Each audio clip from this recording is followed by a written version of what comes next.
উদ্যোগে আয়োজিত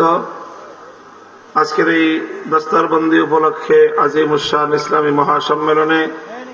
উপস্থিত হযরত উলামায়ে কেরাম, সম্মানিত মুরব্বী সাহেবান, সমবেত দিন দরদি ইসলাম প্রিয় তৌহিদি মুসলমান ভাই ও বন্ধুগণ,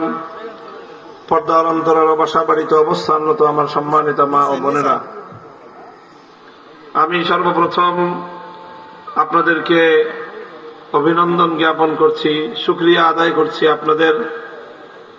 যে আপনারা আজকের এই মাহফিলে উলামায়ে কেরামের ডাকে সাড়া দিয়ে যে বিপুল পরিমাণ ধর্মপ্রাণ মুসলমান এখানে উপস্থিত হয়েছেন। এর মাধ্যমে এই এলাকায় এবং এই এলাকার এই দৃশ্যের মাধ্যমে সারা দেশের সামনে ইসলাম এবং মুসলমানদের আলেম ওলামাদের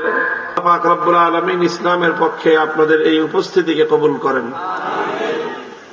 সর্বশেষ আমরা 2021 সালে